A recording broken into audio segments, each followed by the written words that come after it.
തുടങ്ങിയ പ്രോഗ്രാമിലൂടെയൊക്കെ പ്രസിദ്ധനായ പണ്ഡിതൻ മൂസ സുറായിക്കാര ഉസ്താദിനെ വിഷയം അവതരിപ്പിക്കാനായി ക്ഷണിച്ചുകൊള്ളുന്നു.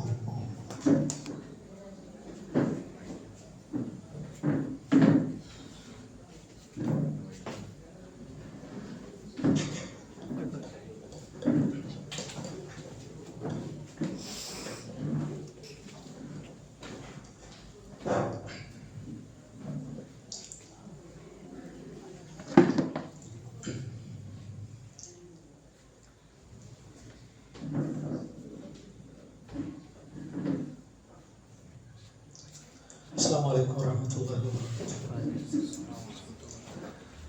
الحمد لله رب العالمين. اللهم صل على محمد وعلى آل محمد. يا أيها الذين آمنوا اتقوا الله حق تقاته ولا تموتن إلا وأنتم مسلمون. يا أيها الذين آمنوا اتقوا الله وقولوا قولا سديدا يصلح لكم أعمالكم ويغفر لكم ذنوبكم ومن يطع الله ورسوله فقد فاز فوزا عظيما. പ്രിയമുള്ള വിശ്വാസികളെ, സഹോദരങ്ങളെ, സഹോദരിമാരെ, അള്ളാഹുവിന്റെ കൽപ്പനകൾ, നിയമ നിർദ്ദേശങ്ങൾ ജീവിതത്തിന്റെ എല്ലാ സന്ദർഭങ്ങളിലും കഴിവിന്റെ പരമാവധി സൂക്ഷിച്ച് പാലിച്ച് ജീവിതത്തെ ക്രമീകരിക്കണം, ചിട്ടപ്പെടുത്തണമെന്ന് ഉണർത്തുകയാണ്, ഉപദേശിക്കുകയാണ്.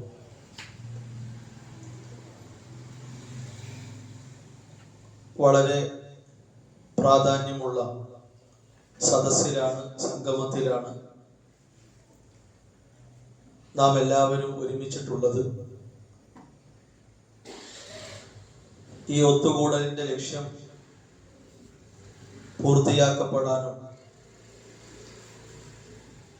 നാളെ പരലോകത്ത് സ്വർഗപ്രവേശനത്തിനുള്ള സൗഭാഗ്യങ്ങളുടെ കൂട്ടത്തിൽ അല്ലാഹു സുബ്ഹാനഹു വ തആല നമ്മിൽ നിന്ന് സ്വീകരിക്കും വിധമുള്ള പ്രവർത്തനമാക്കി മാറ്റാനുള്ള തൗഫീഖ് അല്ലാഹു നമുക്ക് പ്രദാനം ചെയ്യുമാറാകട്ടെ. വിശുദ്ധ ഇസ്ലാം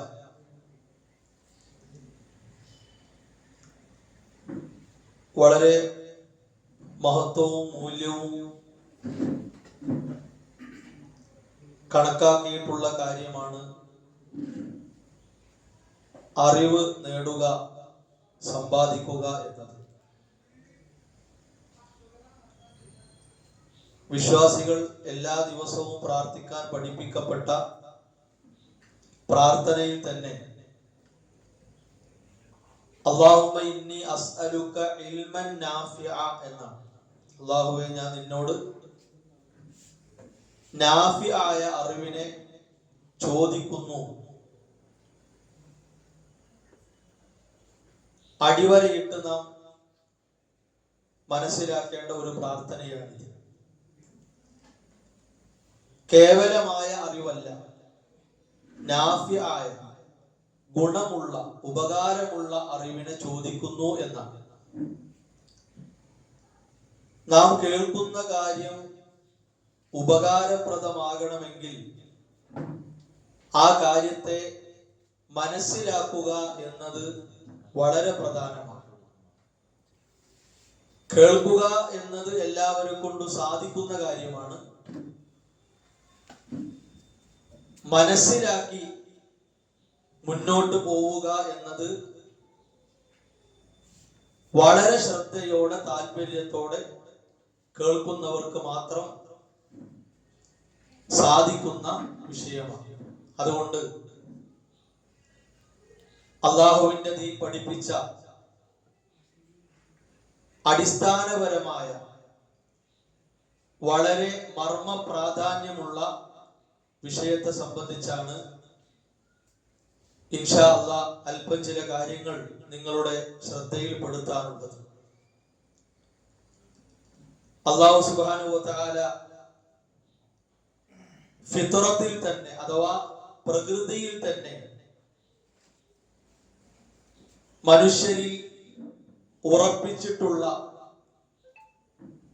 മനുഷ്യരെ അറിയിച്ചിട്ടുള്ള വിഷയമാണ് അള്ളാഹുവിനെ സംബന്ധിച്ചുള്ള അറിവ് എന്നത്.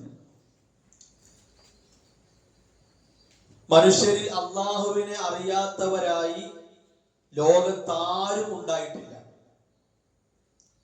ലോകം അവസാനിക്കുന്നത് വരെ ഉണ്ടാവുകയും ഇല്ല. എല്ലാവരും അള്ളാഹുവിനെ പറ്റിയുള്ള അറിവ് കിട്ടിയവരാണ്, ലഭിച്ചവരാണ്. ഖുർആന്റെ ചോദ്യം വളരെ പ്രസക്തമാണ്. അലസ്തു ബി റബ്ബിക്കും, ഞാൻ നിങ്ങളുടെ റബ്ബല്ലയോ എന്ന ഒരു ചോദ്യം ഖുർആനിലുണ്ട്. അഥവാ മനുഷ്യരെ പടക്കുന്നതിന് മുമ്പ്, സൃഷ്ടിക്കുന്നതിന് മുമ്പ് ചെറിയ രൂപത്തിൽ, നിസാരമായ രൂപത്തിൽ എല്ലാ മനുഷ്യരെയും ഒരുമിച്ച് കൂട്ടി അള്ളാഹു ചോദിച്ച ഒരു ചോദ്യമാണ്. അലസ്തു ബി റബ്ബിക്കും, ഞാൻ നിങ്ങളുടെ റബ്ബല്ലയോ. അപ്പൊ അള്ളാഹു സുബ്ഹാനഹു വ തആല റബ്ബാണ് എന്ന കാര്യം അറിയിക്കപ്പെട്ടതാണ്. അതാണ് ഫിത്രത്തുൽ ഇസ്ലാം, ഇസ്ലാമിന്റെ ശുദ്ധ പ്രകൃതി എന്നത്. ലോകത്ത് പ്രസവിക്കപ്പെടുന്ന മനുഷ്യ സന്തതികൾ ഈ പ്രകൃതിയിലാണ്. റസൂലുള്ളാഹി സ്വല്ലല്ലാഹു അലൈഹി വസല്ലം പറഞ്ഞു, കുല്ലു മൗലൂദിൻ യൂലദു അലൽ ഫിത്ര, ഫിത്രത്തിലായിക്കൊണ്ടാണ് ജനിക്കപ്പെടുന്നത്, പ്രസവിക്കപ്പെടുന്നത്. ഏത് വർഗത്തിൽപ്പെട്ട, ഏത് ജാതിയിൽപ്പെട്ട, ഏത് ഗോത്രത്തിൽപ്പെട്ട, ഏത് നാട്ടിൽപ്പെട്ട ആളാണെങ്കിലും പ്രസവിക്കപ്പെടുന്നത് ഇസ്ലാമിന്റെ ഫിത്രത്തോടെയാണ്. പിന്നീട് അവന്റെ വളർച്ചയുടെ സാഹചര്യങ്ങൾ, ഒന്നുകിൽ അവനെ യുഹവ്വിദാനി, ജൂതനാക്കി മാറ്റുന്നു, അല്ലെങ്കിൽ യുനസ്സിറാനി, നസറാനിയാക്കി മാറ്റുന്നു, അല്ലെങ്കിൽ യുമജ്ജിസാനി, മജൂസിയാക്കി മാറ്റപ്പെടുന്നു. റസൂലുള്ളാഹി സ്വല്ലല്ലാഹു അലൈഹി വസല്ലം പഠിപ്പിച്ചു. പക്ഷെ ആ ഹദീസിൽ എന്ത് കാണുന്നില്ല? മുസ്ലിം ആക്കപ്പെടുന്നു എന്ന് കാണുന്നില്ല. അതുമായി ബന്ധപ്പെട്ട ഹദീസിൽ അങ്ങനെയില്ല. എന്തുകൊണ്ടാണ്? അത് ഫിത്രത്തിലേ ഉണ്ട്, ജന്മനാൽ ഉള്ള ഒന്നാണ്. വളർച്ചയുടെ സാഹചര്യങ്ങൾ ഇസ്ലാമിക അന്തരീക്ഷമാണെങ്കിൽ ആ ഫിത്രത്ത് ഉയർന്നുകൊണ്ടിരിക്കും, അത് വളർന്നുകൊണ്ടിരിക്കും എന്നാണ്. സാഹചര്യം മോശമാണോ, ദുഷിച്ചതാണോ, തെറ്റായ നിലക്കുള്ളതാണോ, അതിനനുസരിച്ച് ആ ഫിത്രത്ത് മങ്ങിക്കൊണ്ടിരിക്കും, അത് ഉണങ്ങി വരണ്ടുകൊണ്ടിരിക്കും.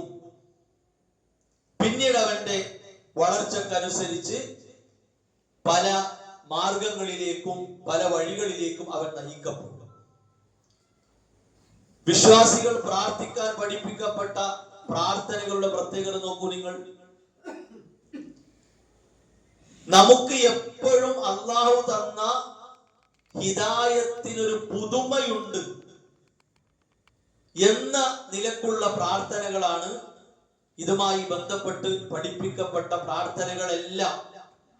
ഇഹ്ദിനസ് സിറാത്തൽ മുസ്തഖീം, നേർമാർഗത്തിലൂടെ നാഥാ ഞങ്ങളെ വഴി നടത്തണേ. ഏത് പ്രായത്തിലുള്ളവനും നിർബന്ധ നിസ്കാരത്തിൽ 17 തവണ അള്ളാഹുവോട് ചോദിക്കണം. എന്തിനു വേണ്ടിയാണത്? ആ ചോദിക്കുന്നതിന് മുമ്പ് അയാൾ മുസ്ലിം അല്ലാത്തത് കൊണ്ടല്ല, അയാൾ മുസ്ലിമാണ്, ഈമാനോടുകൂടി ജീവിക്കണമെന്ന കൊതിയുള്ള ആളാണ്, അങ്ങനെ മരിക്കണമെന്ന ആഗ്രഹമുള്ള ആളാണ്. പക്ഷെ എന്തിനാണ് ഈ ചോദ്യം? അതൊരു തജ്ദീദ്, ഒരു പുതുമ, ഒരു പുതുക്കലാണ്. എന്റെ ഈമാൻ മറ്റുള്ളതിനേക്കാൾ എനിക്ക് പ്രധാനമാണ്. റബ്ബനാ ലാ തുസിഗ് ഖുലൂബനാ ബഅദ ഇദ് ഹദൈതനാ വഹബ് ലനാ മിൻ ലദുൻക റഹ്മ.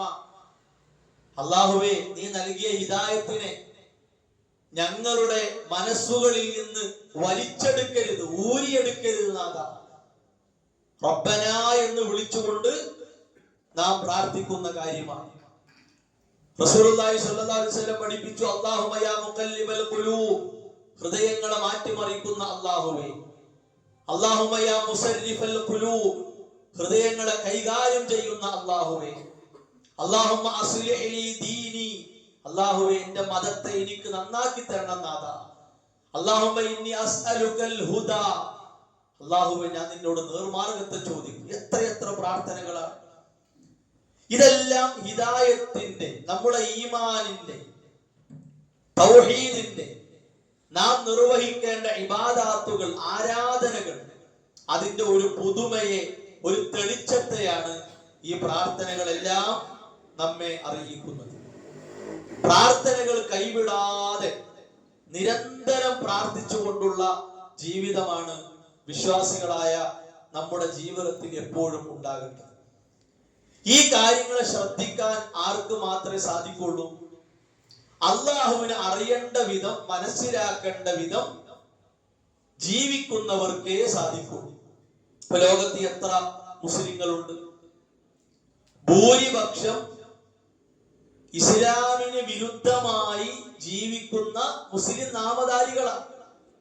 പ്രത്യേകിച്ച് ലോകാടിസ്ഥാനത്തിൽ നമ്മൾ നോക്കുകയാണെങ്കിൽ ഷിയ സൂഫി സ്വാധീനമാണ് കാണാൻ സാധിക്കുക. ഷിയഅത്ത് അല്ലെങ്കിൽ തസവുഫ്, സൂഫിസം എന്നതൊക്കെ മതമാണ്, ദീനാണ് എന്ന നിലക്കാണ് വായിക്കപ്പെടുന്നത്. പക്ഷേ ഇസ്ലാമിന്റെ ശരിയായ ആശയം എന്താണോ അതിന്റെ നേർ വിപരീതമാണ്, എതിർ ദിശയിലാണ് ആരുള്ളത്? ഭൂരിപക്ഷം അവകാശപ്പെടുന്ന ഇത്തരം ആളുകൾ ഉള്ളത്.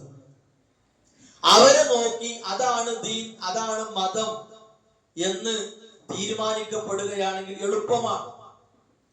കുറെ ആളുകൾ കൂടുന്നു, വലിയ ജനപിന്തുണയുണ്ട്, ജനബാഹുല്യമുണ്ട്. അവരെ നോക്കിയിട്ടാണ് അള്ളാഹുവിനെ മനസ്സിലാക്കേണ്ടത് എങ്കിൽ കാര്യം എളുപ്പമാണ്. ഒന്നും പഠിക്കേണ്ടതില്ല, ഒന്നും ചിന്തിക്കേണ്ട ആവശ്യമില്ല. കുറെ ആളുകൾ എവിടെ കൂടുന്നു, അതിന് ശരിയിട്ട് കൊടുത്ത് അതിന്റെ കൂടെ നമുക്ക് ചേരാം.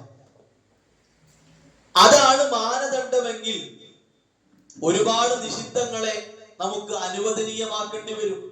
ഉദാഹരണമായി പറഞ്ഞാൽ, കള്ളു കുടിക്കുന്ന ആളുകളെ എണ്ണമെടുത്താൽ കുടിക്കാത്തവരെക്കാൾ കൂടുതലായിരിക്കും.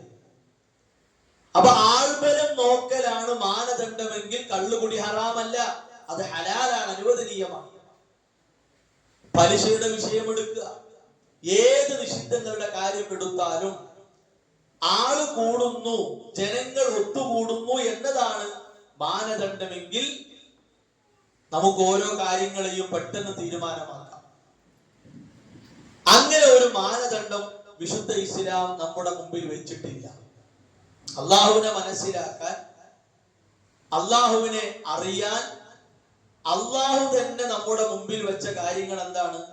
ഒന്ന്, അവന്റെ മഹത്തായ കഴിവുകളാണ്, അത്ഭുതകരമായ ആശ്ചര്യാവഹമായ കഴിവുകളാണ്.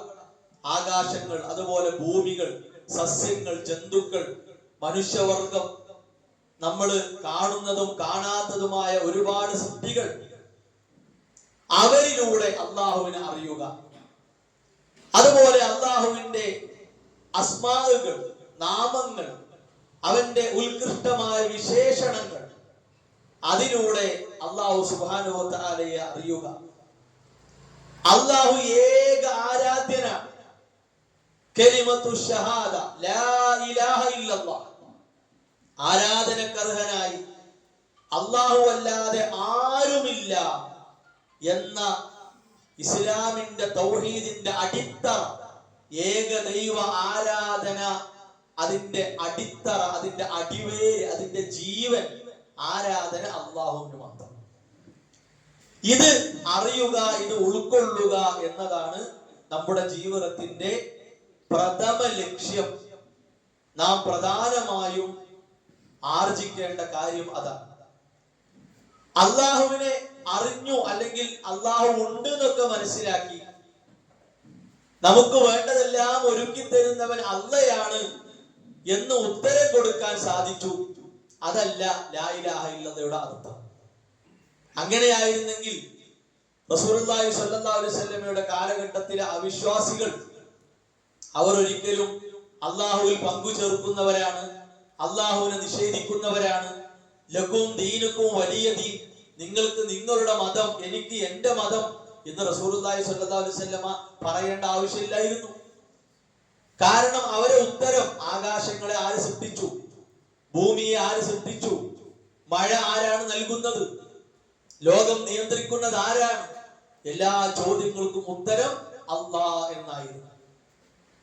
അപ്പോ അതെല്ലാം അല്ലാഹുവാണ് എന്ന് അറിയൽ മാത്രമല്ല, ഇതെല്ലാം നമുക്ക് വേണ്ടി, ഈ ആലമിനെ, ഈ ലോകത്തെ നമുക്ക് വേണ്ടി ഒരുക്കി തന്ന, സംവിധാനിച്ച, സജ്ജീകരിച്ച സൃഷ്ടാവും സംരക്ഷകനും അധികാരിയും കൈകാര്യകർത്താവും നിയന്ത്രകനുമായിട്ടുള്ള അള്ളാഹുവിനെ മാത്രം ആരാധിക്കുക.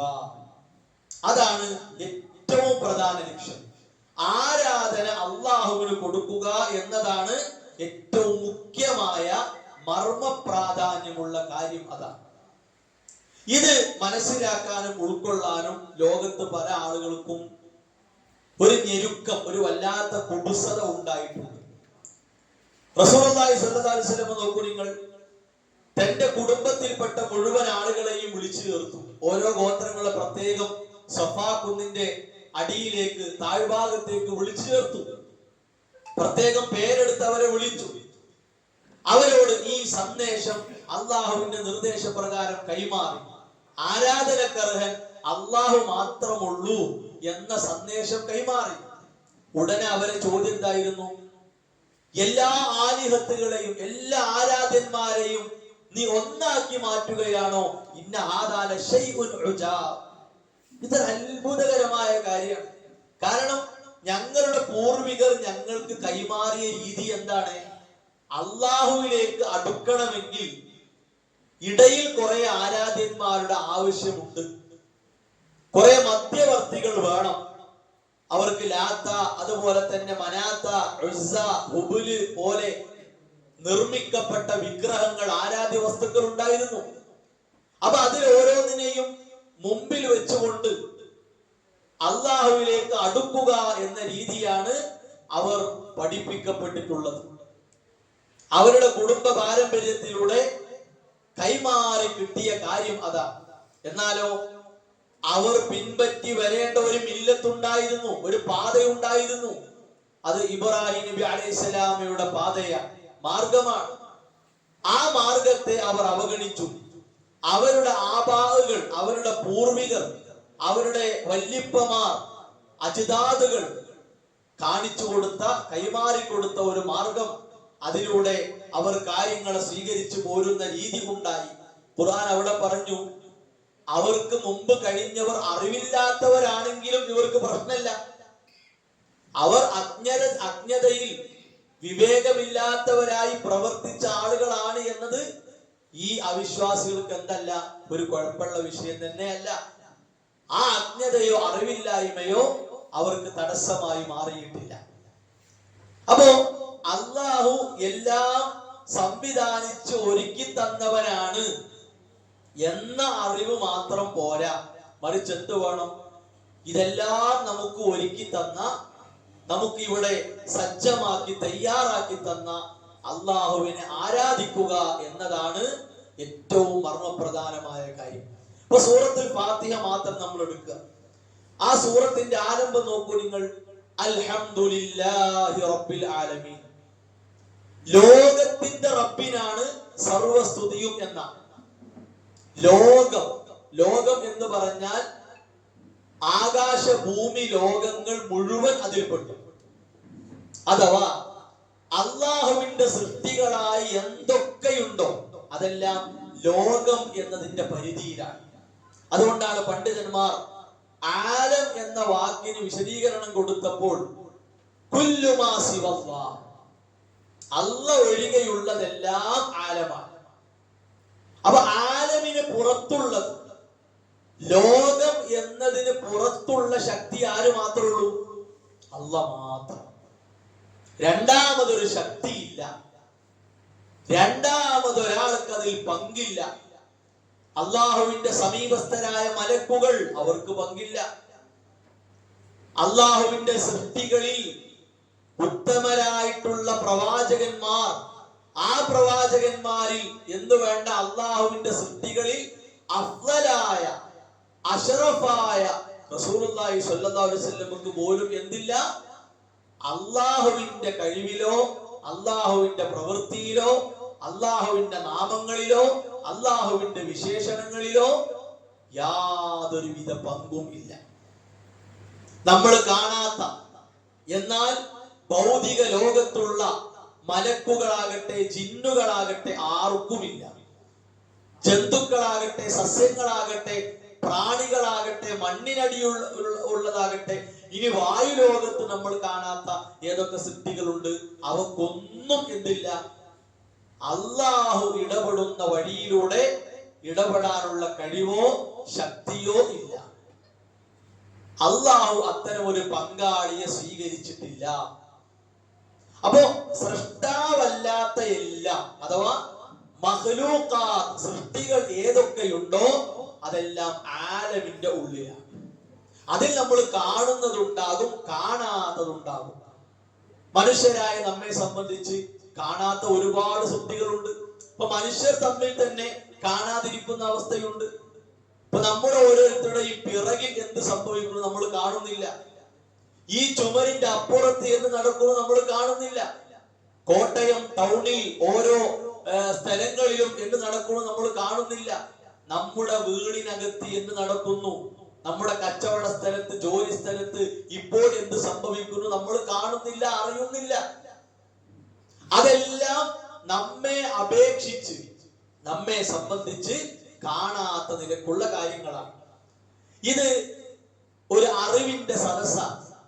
ഇവിടെ അള്ളാഹുവിന്റെ മലക്കുകൾ വലയം ചെയ്തുകൊണ്ടിരിക്കും. അറിവിന്റെ സദസ്സിനെ മൂടി ചുറ്റി പൊതിഞ്ഞവർ ഉണ്ടാകും. നമ്മൾ ആരും കാണുന്നില്ല. നമ്മൾ കാണുന്നില്ല എന്നതുകൊണ്ട് അവരെന്തല്ല, ഈ ഭൗതിക ലോകം എന്നതിൽ നിന്ന് പുറത്തല്ല. നമുക്കവരെ കാണാൻ പറ്റാത്ത ഒരു മറയുണ്ട്. അതെന്തുകൊണ്ടാ? മൂന്ന് സൃഷ്ടികളുടെയും പ്രകൃതം വ്യത്യാസമുണ്ട്. മനുഷ്യനെ അള്ളാഹു പടച്ചത് കളിമണ്ണിൽ നിന്നാണ്, കളിമണ്ണിന്റെ സത്തയിൽ നിന്നാണ്. സുലാലത്തിൻ മിൻ തീൻ, കളിമണ്ണിന്റെ സത്തയിൽ നിന്നാണ് പടച്ചത്. ജിന്ന് വർഗത്തെ അള്ളാഹു പടച്ചത് തീയിൽ നിന്നാണ്. മലക്കുകളെ അള്ളാഹു പടച്ചത് പ്രകാശത്തിൽ നിന്നാണ്. മൂന്നിന്റെയും പ്രകൃതം വേറെ വേറെ രൂപത്തിലാണ്. മലക്കുകൾക്കും ജിന്നുകൾക്കും പരസ്പരം കാണാൻ കഴിയുന്ന ഒരു പ്രകൃതമാണ്. മനുഷ്യർക്ക് ഈ രണ്ട് വർഗത്തെയും കാണാൻ കഴിയില്ല. എന്നാൽ അവർക്ക് മനുഷ്യരെ കാണാൻ സാധിക്കും. അവർ കണ്ടുകൊണ്ടിരിക്കുന്നു. നമ്മുടെ കാര്യങ്ങൾ രേഖപ്പെടുത്താൻ ഏൽപ്പിക്കപ്പെട്ട മലക്കുകൾ അത് കൃത്യമായി നിർവഹിച്ചു കൊണ്ടിരിക്കുന്നു. വെള്ളിയാഴ്ച ദിവസം പള്ളിയുടെ കവാടത്തേക്ക് 2 മലക്കുകളെ അല്ലാഹു ഏൽപ്പിച്ചിരിക്കുന്നു. അവർ സമയബന്ധിതമായി കാര്യങ്ങൾ ചെയ്യുന്നു, നമ്മൾ അറിയുന്നില്ല. നമ്മുടെ അടുത്ത് കിടക്കുന്ന ഭാര്യയുടെ അല്ലെങ്കിൽ ഭർത്താവിന്റെ, നമ്മുടെ വീടിനകത്ത് കിടക്കുന്ന മക്കളുടെ റൂഹിനെ പിടിക്കാൻ മലക്കുൽ മൗത്ത് വരുന്നു. അതിന്റെ മുന്നോടിയായി ഒരുപാട് മലക്കുകൾ വരുന്നു. ആരാ അവരെ കാണുന്നത്? നമ്മൾ ആരും കാണുന്നില്ല. ബർസഖി ജീവിതം, നമ്മളെല്ലാവരും ഒരു മയ്യിത്ത് മറവ് ചെയ്ത് അല്പം മാറിയാൽ മുൻകർ നക്കീർ വരുന്നു. തിരിച്ചുപോയി കിളച്ചു നോക്കിയാലോ മുൻകർ നക്കീറിനെ കാണുന്നില്ല. എന്നാൽ അവിടെ കാര്യങ്ങൾ നടക്കുന്നു. അപ്പൊ നമുക്ക് അവരെ കാണാൻ കഴിയില്ല. അവർ നമ്മളെ കണ്ടുകൊണ്ടിരിക്കുന്നു എന്ന് കരുതി അവരെന്തല്ല, ആലം ലോകം എന്നതിന് പുറത്തല്ല. അതിന്റെ തെളിവാണ് സൂറത്ത് ഫാത്തിഹയിലെ ഈ ആയത്ത്, അൽഹംദുലില്ലാഹി റബ്ബിൽ ആലമീൻ. മഹാരഥന്മാരായ ഒരുപാട് പണ്ഡിതന്മാർ ഈ ആയത്തിന് കൊടുത്ത വിശദീകരണം ഈ രൂപത്തിലാണ്. അല്ലാഹു അല്ലാത്ത എല്ലാം ആലമാണ്. അപ്പൊ അങ്ങനെ വരുമ്പോൾ സൃഷ്ടികൾ ഇടപെടുന്ന ഒരു വഴിയുണ്ട്, സൃഷ്ടാവ് മാത്രം ഇടപെടുന്ന ഒരു വഴിയുണ്ട്. ഇത് മനസ്സിലാക്കലാണ് തൗഹീദിനെ കൃത്യമായി കീറി മുറിച്ച് മനസ്സിലാക്കാനുള്ള ഏക മാനദണ്ഡമാണിത്. തൗഹീദിനെ കൃത്യമായിട്ട് മനസ്സിലാക്കാൻ പറ്റും. വേറൊന്നും നമ്മൾ ചിന്തിക്കേണ്ട ആവശ്യമില്ല. അല്ലാഹു സുബ്ഹാനഹു വ തആല ഇടപെടുന്ന വഴിയിലൂടെ ഇടപെടാനും സഹായിക്കാനും അല്ലാഹുവിന്റെ സൃഷ്ടികളിൽ ഒരാൾക്കും കഴിയില്ല. ഒരു സൃഷ്ടിക്കും അതിനുള്ള അധികാരം അവകാശം അല്ലാഹു കൊടുത്തിട്ടില്ല. ഇത് അടിസ്ഥാനപരമായി നമ്മൾ മനസ്സിലാക്കണം. അങ്ങനെ വരുമ്പോൾ സൃഷ്ടികളുടെ കഴിവ് എന്ന ഒരു തലം, സൃഷ്ടാവിന്റെ മാത്രമായിട്ടുള്ള കഴിവ് എന്ന ഒരു തലം. സൃഷ്ടികളുടെ കഴിവ് അവരുടെ പ്രകൃതത്തിനും അവരുടെ സാഹചര്യങ്ങൾക്കും അവരുടെ ശേഷിക്കും അനുസരിച്ച് വ്യത്യസ്തമായിരിക്കും. സൃഷ്ടാവിന്റെ കഴിവ് നമുക്കത് കാണാനോ അത് എങ്ങനെയെന്ന് നിർവചിക്കാനോ രൂപപ്പെടുത്താനോ ഒന്നും കഴിയില്ല. അല്ലാഹു എല്ലാറ്റിനും കഴിവുള്ളവനാണ്. ഇന്നല്ലാഹ അലാ കുല്ലി ശൈഇൻ ഖദീർ. അല്ലാഹു എല്ലാറ്റിനും കഴിവുള്ളവനാണ്. എത്ര ആയത്തുകളാണ്. അല്ലാഹുവിന്റെ ഇറാദത്ത്, അല്ലാഹു ഒരു കാര്യം ഉദ്ദേശിക്കണം, നടക്കണം എന്ന് വിചാരിക്കേണ്ട പണി കുൻ, അതുണ്ടാകു എന്ന് പറയുമ്പോഴേക്ക് ഫയകൂൻ, അതവിടെ സംഭവിക്കും. അത് മായാജാലമൊന്നുമല്ല, എന്തെങ്കിലും മാജിക് അല്ലെങ്കിൽ കബളിപ്പിക്കൽ പൊട്ടീസാക്കുന്ന പരിപാടിയല്ല. അല്ലാഹു കുൻ എന്ന് പറയേണ്ട താമസം ഫയകൂൻ, അതുണ്ടാകും. അല്ലാഹുവിന്റെ പ്രവർത്തനങ്ങളെ ചോദ്യം ചെയ്യാൻ പാടില്ല. സൃഷ്ടികളുടെ പ്രവർത്തനങ്ങളെ പറ്റി ചോദ്യങ്ങൾ ഉണ്ടാകും, ചർച്ചകൾ ഉണ്ടാകും, അഭിപ്രായ പ്രകടനങ്ങൾ ഉണ്ടാകും, പല നിലക്കുള്ള നിരൂപണങ്ങളും ഉണ്ടാകും. പക്ഷേ അല്ലാഹുവിന്റെ പ്രവർത്തനങ്ങളെ പറ്റി എന്തിന് അല്ലാഹു അങ്ങനെ ചെയ്തു, എന്തുകൊണ്ട് അങ്ങനെ ചെയ്തില്ല, എന്താ അല്ലാഹുവിന് ഇങ്ങനെ ചെയ്തുകൂടായിരുന്നോ, എന്താ അല്ലാഹുവിന് ചെയ്യാതിരുന്നൂടായിരുന്നോ, ഈ നിലക്കൊന്നും നമ്മൾ പറയാൻ പറ്റൂല. കാരണം അല്ലാഹുവിന്റെ കാര്യങ്ങളെ പറ്റി ചോദിക്കാൻ പാടില്ല. വഹും യുസ്അലൂൻ, സൃഷ്ടികൾ ചോദിക്കപ്പെടുന്നവരാ. അപ്പൊ സൃഷ്ടികളുടെ പ്രവർത്തനങ്ങളെ പറ്റി അങ്ങോട്ടും ഇങ്ങോട്ടും ചോദ്യങ്ങൾ ഉണ്ടാകും, തർക്കങ്ങൾ ഉണ്ടാകും, വിലയിരുത്തലുകൾ ഉണ്ടാകും, അഭിപ്രായ പ്രകടനങ്ങൾ ഉണ്ടാകും, എല്ലാം ഉണ്ടാകും. പിന്നെയോ അല്ലാഹുവിനെ പോലെ ലൈസ കമിഥിലിഹി ശൈഉൻ, അല്ലാഹുവിനെ പോലെ ഒന്നുമില്ല. പണ്ഡിതന്മാർ എത്രത്തോളം പറഞ്ഞു അറിയോ? വിശ്വാസപരമായ കാര്യങ്ങൾ ചർച്ച ചെയ്ത അഹ്ലുസുന്ന വൽ ജമാഅയുടെ അറിയപ്പെട്ട പണ്ഡിതന്മാർ ഈ ആയത്തിനെ നമുക്ക് മനസ്സിലാക്കുന്ന രീതി എങ്ങനെയാണെന്ന് അറിയോ? അല്ലാഹുവിനെ പോലെ ഒരു കാര്യത്തെ സൃഷ്ടിച്ചു വെച്ചു എന്ന് വിചാരിക്കുക, അങ്ങനെ സങ്കല്പിക്കുക. അതുപോലും എന്താകൂല, അല്ലാഹുവിനെ പോലെ ആകൂല. അതാണ് ലൈസ കമിഥിലിഹി ശൈഉൻ, അല്ലാഹുവിനെ പോലെ ഒന്നും തന്നെ ഇല്ല.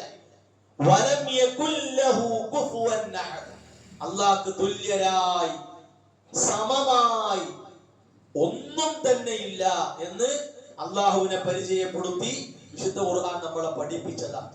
അപ്പോ അല്ലാഹുവിന്റെ അസ്തിത്വം അഥവാ ദാത്ത് എന്ന് പറയും, അല്ലാഹുവിന്റെ ഫിഅല് അവന്റെ പ്രവൃത്തി, അല്ലാഹുവിന്റെ അസ്മാ അവന്റെ നാമങ്ങൾ, അല്ലാഹുവിന്റെ സിഫാത്ത് അവന്റെ വിശേഷണങ്ങൾ, ഈ നാലിലും അല്ലാഹുവിന് പങ്കുകാരില്ല, സമന്മാരില്ല, തുല്യരില്ല, ഒന്നും തന്നെ ഇല്ല. അല്ലാഹു ഏകനാണ്. ഖുൽ, പ്രവാചകൻ സല്ലല്ലാഹു അലൈഹി വസല്ലമയോട് പറയാൻ വേണ്ടി അല്ലാഹു കൽപ്പിച്ചു, ഹുവല്ലാഹു അഹദ്, അല്ലാഹു ഏകനാണ്, അല്ലാഹു ഏകനാണ്. അല്ലാഹു സ്വമദ്, ആരെയും ആശ്രയിക്കേണ്ടാത്തവനാണ് അല്ലാഹ്. ആരെ ആശ്രയിക്കേണ്ട ആവശ്യമില്ല. അതുകൊണ്ടാണ് അടിമകൾ ഫുഖറാകളാണ്, അല്ലാഹുവിലേക്ക് ആവശ്യക്കാരാണ് എന്ന് ഖുർആൻ പഠിപ്പിച്ചത്. അല്ലാഹു നമ്മിലേക്ക് ആവശ്യക്കാരനല്ല. റസൂലുള്ളാഹി സ്വല്ലല്ലാഹു അലൈഹി വസല്ലം പഠിപ്പിച്ചല്ലോ, ലോകത്തുള്ള മുഴുവൻ മനുഷ്യരും ഒരു ഭാഗത്ത് ഒരുമിച്ച് കൂടുന്നു. ഏത് രൂപത്തിൽ?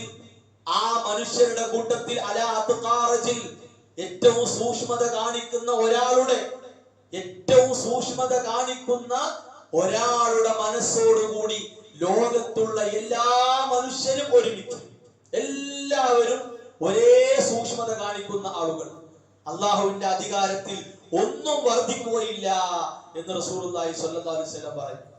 ഇനിയോ ലോകത്തെ ഏറ്റവും അഫ്ജർ, ഏറ്റവും മോശക്കാരനായ, ഏറ്റവും തമ്മാടിയായ ഒരാളുടെ മനസ്സോടുകൂടി ലോകത്തുള്ള എല്ലാവരും അങ്ങനെയാകാൻ തീരുമാനിച്ചു. എന്നാലും അള്ളാഹുവിന്റെ അധികാരത്തിന് കോട്ടം തട്ടുകയില്ല, അള്ളാഹുവിന്റെ അധികാരത്തിൽ ഒന്നും കുറയുകയില്ല എന്ന് റസൂലുള്ളാഹി സ്വല്ലല്ലാഹു അലൈഹി വസല്ലമ പഠിപ്പിക്കുകയാണ്. അപ്പൊ നമ്മൾ ഏൽപ്പിക്കപ്പെട്ട പണി എന്താ? അള്ളാഹുവിനെ ആരാധിക്കുക. അതാണ് നമ്മൾ ഏൽപ്പിക്കപ്പെട്ട പണി. അതുകൊണ്ടാണ് ഖുർആനിലെ അഅ്ളമു ആയ, ഏറ്റവും മഹത്തായ ആയത്ത് അല്ലാഹു ലാ ഇലാഹ ഇല്ലാ ഹുവൽ ഹയ്യുൽ ഖയ്യൂം. എന്നെന്നും ജീവിച്ചിരിക്കുന്ന, സർവം നിയന്ത്രിക്കുന്ന അല്ലാഹു ഏക ആരാധ്യനാണ്. സൂറത്തു ആല ഇംറാന്റെ തുടക്കം അലിഫ് ലാം മീം അല്ലാഹു ലാ ഇലാഹ ഇല്ലാ ഹുവൽ ഹയ്യുൽ ഖയ്യൂം. അല്ലാഹു ഏക ആരാധ്യനാണ് എന്ന് പഠിപ്പിക്കാനാണ് വിശുദ്ധ ഖുർആൻ അവതരിപ്പിക്കപ്പെട്ടത്, ലോകത്ത് പ്രവാചകന്മാർ നിയോഗിക്കപ്പെട്ടത്. ഇവിടെ ഒരു കാര്യം നമ്മൾ പ്രത്യേകം ഒന്ന് മനസ്സിലാക്കണം. അഥവാ അല്ലാഹു ഏക ആരാധ്യനാണ് എന്ന് മനസ്സിലാക്കിയാൽ അതിന്റെ കൂടെ വരും എന്ത്? അല്ലാഹു റബ്ബാണ്, അല്ലാഹു ഖാലിഖാണ്, അല്ലാഹു മുദബ്ബിറാണ്, അല്ലാഹു മാലിക്കാണ്, അല്ലാഹു വക്കീലാണ്. ഇതൊക്കെ എന്ത് ചെയ്യും? അല്ലാഹു ഏക ഇലാഹാണ് എന്ന് മനസ്സിലാക്കിയാൽ ഇതെല്ലാം അതിന്റെ പിന്നാലെ വരും. നേരെ മറിച്ച് ഒരാൾ പറയാ അല്ലാഹു റബ്ബൊക്കെ തന്നെയാണ്, അല്ലാഹു ഖാലിഖ്, അല്ലാഹു തന്നെയാണ് സൃഷ്ടാവ്, അല്ലാഹു തന്നെയാണ് അധികാരി, അല്ലാഹു തന്നെയാണ് സർവ്വം നിയന്ത്രിക്കുന്നവൻ, ആ വിശ്വാസമൊക്കെ എനിക്കുണ്ട് എന്നൊരാൾ പറഞ്ഞാൽ, അത് മാത്രം മതി എന്ന നിലക്ക് ഒരാൾ നിലപാടെടുത്താൽ അയാൾ അള്ളാഹുവിനെ മാത്രം ആരാധിക്കുന്ന ഒരാളായി മാറൂല. എന്തുകൊണ്ട്? അയാളുടെ മനസ്സിലേക്ക് വരുന്ന ചിന്തകൾ വേറെയാകും. ആ ചിന്തകൾ ഏതായിരിക്കും? ഈ സൃഷ്ടാവിലേക്ക്, ഈ നിയന്ത്രകനിലേക്ക്, ഈ കൈകാര്യകർത്താവിലേക്ക് എനിക്ക് ഒറ്റയ്ക്ക് അടുക്കാൻ പറ്റുകയില്ല. അപ്പൊ എനിക്ക് ചില വഴികൾ വേണം, എനിക്ക് ചില വസ്തുക്കളെ ആശ്രയിക്കണം, എനിക്ക് ചില കേന്ദ്രങ്ങളെ ആശ്രയിക്കണം എന്ന മനോഭാവത്തിലേക്ക് പൈശാചികതയാൽ അയാൾ മാറ്റപ്പെടും. നേരെ മറിച്ച് അല്ലാഹുവാണ് ഏക ആരാധ്യൻ എന്ന് മനസ്സിലാക്കിയാലോ അയാൾ അല്ലാഹുവിന്റെ നാമങ്ങളെയും അവന്റെ വിശേഷണങ്ങളെയും ഉൾക്കൊള്ളുന്ന ഒരാളായിട്ട് മാറും. അതാണ് ഇസ്ലാമിന്റെ വിശ്വാസം നമ്മളെ പഠിപ്പിക്കുന്നത്. ഇനി സൂറത്തുൽ ഫാത്തിഹയിൽ അല്ലാഹു സുബ്ഹാനഹു വ തആല ലോകത്തിന്റെ റബ്ബ് അല്ലാഹുവാണെന്ന് പഠിപ്പിച്ചു. അർ റഹ്മാനിർ റഹീം, മാലിക് യൗമിദ്ദീൻ എന്നൊക്കെ പറഞ്ഞിട്ട് ഇസ്ലാമിന്റെ മർമ്മം ഒരു പ്രതിജ്ഞയായി പഠിപ്പിക്കുന്നു. ഇയ്യാക നഅ്ബുദു വ ഇയ്യാക നസ്തഈൻ. അല്ലാഹുവേ, നിന്നെ മാത്രം ഞങ്ങൾ ആരാധിക്കുന്നു. ഇയ്യാക നഅ്ബുദു, നിന്നെ മാത്രം ഞങ്ങൾ ആരാധിക്കുന്നു. വ ഇയ്യാക നസ്തഈൻ, നിന്നോട് മാത്രം ഞങ്ങൾ സഹായം തേടുന്നു. ഇത് നമ്മുടെ നെഞ്ചകത്ത് തറഞ്ഞു കിടക്കേണ്ട ഒരു സംഗതിയാണ്, നമ്മുടെ മനസ്സിൽ കൊത്തിയിടേണ്ട ഒരു സംഗതിയാണ്. ഈ പ്രതിജ്ഞ കൈവിട്ട് ഒരു ജീവിതം, ഒരു നിമിഷം നമുക്കുണ്ടാകാൻ പാടില്ല. മനസ്സിലായോ? ഇപ്പൊ ഇവിടെ നമ്മൾ ഇരിക്കുന്നു, നമ്മൾ അറിയാതെ ശ്വസന പ്രക്രിയ നടക്കുന്നുണ്ടല്ലോ, ഇല്ലേ? ആർക്കെങ്കിലും എന്തെങ്കിലും ബുദ്ധിമുട്ട്, ഭാരം, പ്രയാസം അതിന്റെ ഭാഗമായിട്ടുണ്ടോ? വളരെ അപൂർവം ആളുകൾക്ക് ശ്വസിക്കാനുള്ള തടസ്സങ്ങളും പ്രയാസങ്ങളും ഒരു അലർജി ആയിട്ടോ ഒരു പരീക്ഷണമായിട്ടോ ഉണ്ടാകുമെന്നല്ലാതെ കോടാനുകോടി മനുഷ്യർ എത്ര എളുപ്പത്തിലാണ് വലിക്കുന്നതും പുറത്തേക്ക് വിടുന്നതും. അള്ളാഹുവിന്റെ തൗഫീഖ് ഇല്ല എങ്കിൽ ഈ പ്രവർത്തനം നടക്കൂല. മനസ്സിലായോ? അള്ളാന്റെ തൗഫീഖ് ഇല്ലെങ്കിൽ നടക്കൂല. ആ തൗഫീഖിന് നമ്മൾ ആരോട് തേടണം? ആരോട് തേടണം? അള്ളാഹിനോട് തേടണം. അത് നമ്മുടെ കഴിവ് കൊണ്ടോ, നമ്മുടെ തടി കൊണ്ടോ, നമ്മുടെ ആരോഗ്യം കൊണ്ടോ, നമ്മുടെ സമ്പന്നത കൊണ്ടോ, നമ്മുടെ കഴിവ് കൊണ്ടോ നേടാൻ കഴിയുന്ന ഒന്നല്ല. അതാണ് അല്ലാഹുവേ വഇയ്യാക നസ്തഈൻ, നിന്നോട് മാത്രമാണ് ഞങ്ങൾ സഹായം തേടുന്നത്. ഇസ്തിആനത്ത് എന്ന് പറഞ്ഞാൽ, ഇസ്തിആനത്ത് എന്ന അറബി വാക്കിന്റെ പൊതുവായ താല്പര്യം എന്താണ്? എല്ലാ നിലക്കുള്ള സഹായ തേട്ടങ്ങളും അതിൽ പെട്ടു. സാധാരണ നിലക്ക് ഇപ്പൊ നമ്മൾ വീട്ടിലിരിക്കുകയാണ്, ഭാര്യയോട് പറഞ്ഞു ഒരു ഗ്ലാസ് വെള്ളം എനിക്ക് വേണം, ദാഹിക്കുന്നു. അത് പറയാൻ നമുക്ക് തൗഫീഖ് ലഭിക്കുക എന്നത് പടച്ച റബ്ബിൽ നിന്നുള്ള സഹായമാണ്. മനസ്സിലായോ? നമ്മൾ അല്ലാഹുവോട് അല്ലാഹ് എനിക്ക് വെള്ളം ചോദിക്കാനുള്ള സഹായം ഞാൻ നിന്നോട് തേടുന്നു എന്നൊന്നും പറയുന്നില്ല. നമ്മൾ നമുക്ക് വെള്ളം കുടിക്കാൻ ആവശ്യമായപ്പോൾ, അത് ചോദിക്കേണ്ട സമയം എത്തിയപ്പോൾ നമ്മൾ ചോദിക്കുന്നു. ആ തൗഫീഖ് എവിടുന്നാണ്? അല്ലാഹുവിൽ നിന്നാണ്. നമ്മൾ ആവശ്യപ്പെട്ട വെള്ളം 2-3 മിനിറ്റ് വൈകിയെന്ന് കരുതുക. എന്താ മനസ്സിലാക്കേണ്ടത്? 3 മിനിറ്റുകൾക്ക് ശേഷം ആ വെള്ളം എത്താനേ തൗഫീഖുള്ളൂ. അല്ലാതെ നമ്മൾ വിളിച്ചേക്ക് വെള്ളം വരിക, ചോദിച്ച പാടെ വെള്ളം കിട്ടുക എന്നുള്ളത് നമ്മുടെ ഇഷ്ടമല്ല നടക്കുക. അല്ലാഹു സുബ്ഹാനഹു വ തആല കണക്കാക്കിയത്, തൗഫീഖാക്കിയത് എന്താണോ അതേ നമ്മുടെ ജീവിതത്തിൽ സംഭവിക്കുള്ളൂ. ചിലപ്പോ ആ വെള്ളം ഇങ്ങനെ ഭാര്യ കൊണ്ടുവന്ന് തന്ന് കൈ ഇങ്ങനെ നീട്ടി നമ്മൾ വാങ്ങുമ്പോഴേക്ക് വഴുതി താഴത്തേക്ക് വീഴും. അപ്പൊ എന്താ മനസ്സിലാക്കേണ്ടത്? ആ ഗ്ലാസ്സിലെ വെള്ളം കുടിക്കാൻ തൗഫീഖില്ല. ആ ഗ്ലാസ് പൊട്ടി ആ വെള്ളം പോകാനാണ് തൗഫീഖ്. അത് വേറെ ഗ്ലാസ്സിലാക്കാനും വെള്ളം വരിക. നമ്മുടെ ഇഷ്ടം നടന്നില്ല, നമ്മുടെ താല്പര്യം നടന്നില്ല. അതാണ് ഇസ്തിആനത്ത്. നമ്മുടെ ജീവിതത്തിന് ആവശ്യമായ സഹായ തേട്ടങ്ങളൊക്കെ അത് റബ്ബിനോട് മാത്രം. ഇനി അതിൽ തന്നെ ഇസ്തിഗാസ എന്ന ഒരു വശമുണ്ട്. വിപൽഘട്ടങ്ങൾ, വളരെ പ്രതിസന്ധി അല്ലെങ്കിൽ പ്രയാസം, അപ്രതീക്ഷിതമായ പരീക്ഷണങ്ങൾ നമ്മുടെ ജീവിതത്തിൽ ഉണ്ടാകുമ്പോൾ ആ സഹായ തേട്ടത്തിന്റെ പ്രത്യേകത വേറെയാണ്. അത് സാധാരണ നിലക്കുള്ള ഒരു സഹായ തേട്ടമല്ല. നമ്മുടെ മനസ്സൊക്കെ പൊട്ടി, കണ്ണീരൊലിപ്പിച്ച് കരഞ്ഞ് വെപ്രാളപ്പെട്ട് നിലക്കാത്ത പ്രാർത്ഥനയായിരിക്കും. അതിന്റെ ഉദാഹരണമാണ് റസൂലുള്ളാഹി സ്വല്ലല്ലാഹു അലൈഹി വസല്ലമ നാളെ ബദർ യുദ്ധമാണെങ്കിൽ ഇന്നത്തെ രാത്രി ചരിത്രത്തിൽ കാണാം, റസൂലുള്ളാഹി സ്വല്ലല്ലാഹു അലൈഹി വസല്ലമ കണ്ണു നിറച്ച് കരഞ്ഞു പ്രാർത്ഥിക്കുകയാണ്. 2 കൈകളും ഉയർത്തി അവിടുന്ന് പ്രാർത്ഥിക്കുകയാണ്. സ്വഹാബത്ത് ചോദിക്കുന്നുണ്ട്, പ്രവാചകരെ എന്തിനാണ് നിങ്ങൾ ഇങ്ങനെ ദുഃഖത്തോടെ, സങ്കടത്തോടെ, പ്രയാസത്തോടെ നിങ്ങൾ എന്തിനാണ് ഇങ്ങനെ പ്രാർത്ഥിക്കുന്നത്? മിഖ്ദാദ് ഇബ്നു അസ്വദ് റളിയല്ലാഹു അൻഹു ചോദിക്കുന്നുണ്ട്. റസൂലുള്ളാഹി സ്വല്ലല്ലാഹു അലൈഹി വസല്ലമയോട് പറഞ്ഞു, പ്രവാചകരെ ഞങ്ങൾ നിങ്ങളെ 4 ഭാഗത്തുണ്ടാവും. നിങ്ങൾ എന്ത് പറഞ്ഞാലും അത് ചെയ്യാൻ സന്നദ്ധരായി ഞങ്ങൾ ഉണ്ടാകും. അത് കേട്ടപ്പോ നബി സല്ലല്ലാഹു അലൈഹി വസല്ലമയുടെ മുഖം സന്തോഷം കൊണ്ട്, ആനന്ദം കൊണ്ട് തിളങ്ങുന്ന അവസ്ഥ ഉണ്ടായി. അത് കണ്ടതിന് ശേഷമാണ് സ്വഹാബത്ത് പോയത്. ആ രംഗത്തെ കുറിച്ച് ഖുർആൻ എന്താ പറഞ്ഞത്? ഇസ്തഗീഥൂന റബ്ബക്കും, നിങ്ങൾ നിങ്ങളുടെ രക്ഷിതാവിനോട് സഹായം തേടിയ സന്ദർഭം എന്നാണ്. അപ്പൊ ആ സഹായ തേട്ടം, ഒരു പ്രയാസം, ഒരു ബുദ്ധിമുട്ട് നമ്മുടെ മുമ്പിൽ വരുമ്പോഴുള്ള പ്രത്യേകമായ ഒരു സഹായ തേട്ടമാണ്. റസൂലുള്ളാഹി സ്വല്ലല്ലാഹു അലൈഹി വസല്ലമ കർബിന്റെ സമയത്ത് അവിടുന്ന് ബുദ്ധിമുട്ട് ബാധിക്കുമ്പോ പ്രാർത്ഥിച്ച പ്രാർത്ഥന നമുക്കറിയാലോ. യാ ഹയ്യു യാ ഖയ്യൂം ബിറഹ്മതിക അസ്തഗീഥു അസ്ലിഹ് ലീ ശഅനി കുല്ല വലാ തകിൽനി ഇലാ നഫ്സി തറഫത ഐൻ.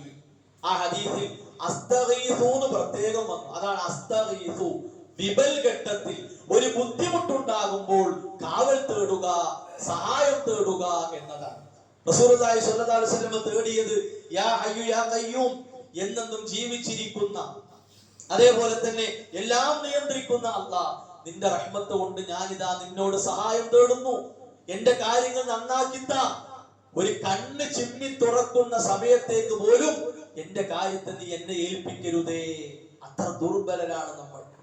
അതിന് മറ്റൊരു വശമാണ് ഇസ്തിആദ. ഇസ്തിആദ എന്ന് പറഞ്ഞാൽ അഭയതേട്ടമാണ്.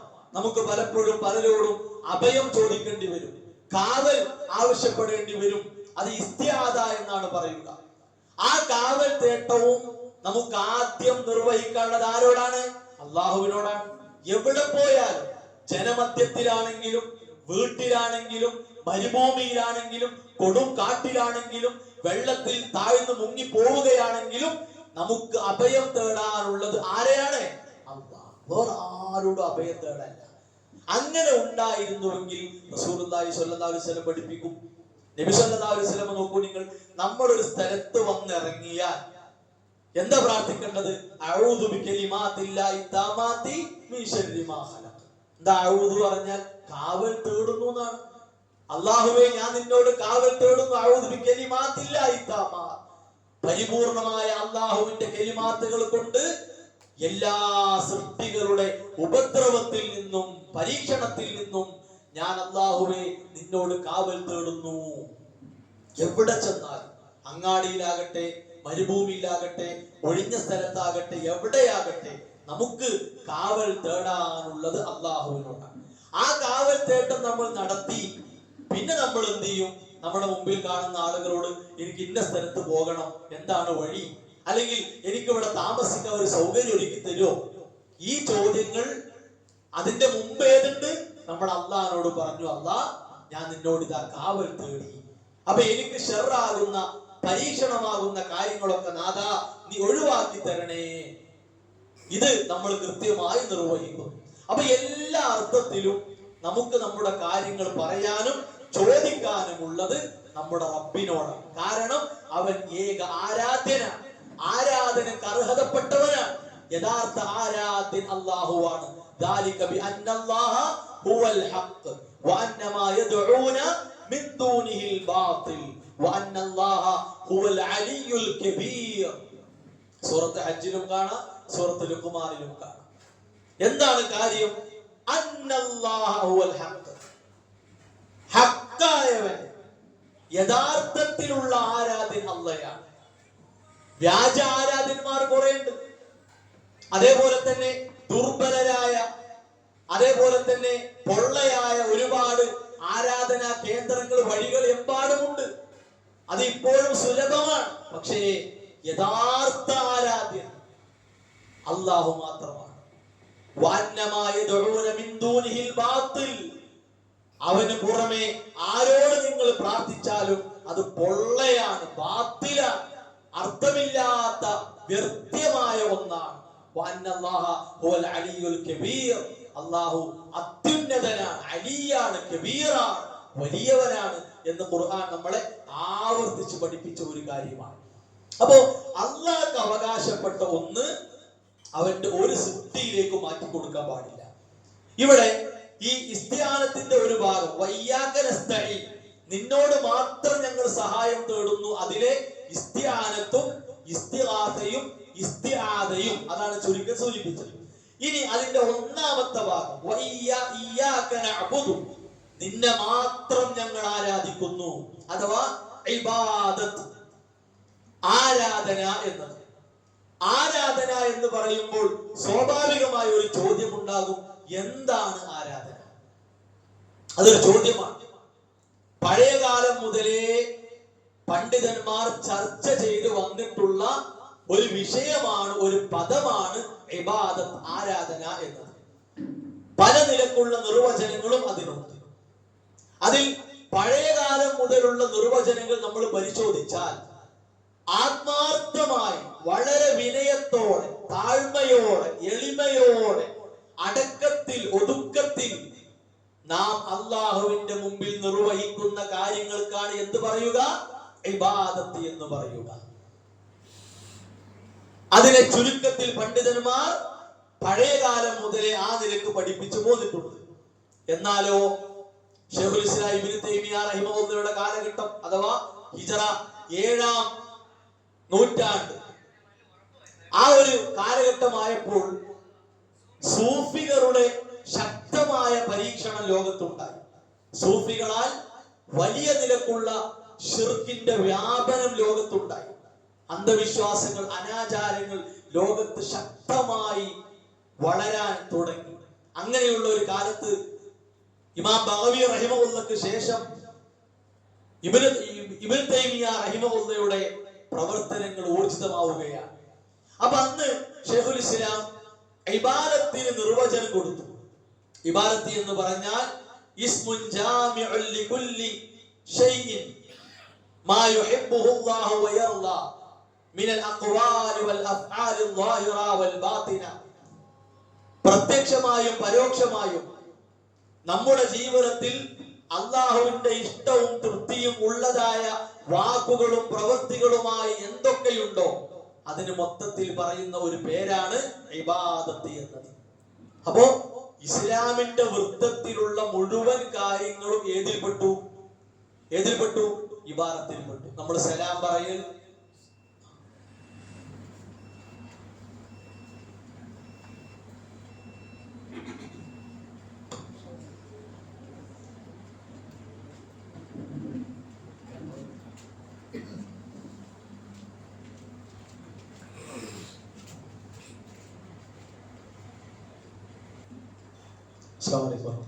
അപ്പോ പിന്നെ ഷെയ്ഖുൽ ഇസ്ലാം ഇബ്നു തൈമിയ്യ റഹിമഹുല്ല ഇസ്ലാമിലെ മുഴുവൻ കാര്യങ്ങളും അഥവാ അല്ലാഹു സുബ്ഹാനഹു വ തആല നബി സല്ലല്ലാഹു അലൈഹി വസല്ലമയിലൂടെ പഠിപ്പിച്ചിട്ടുള്ള എല്ലാ കാര്യങ്ങൾക്കും ഇബാദത്ത് എന്നാണ് പറയുക.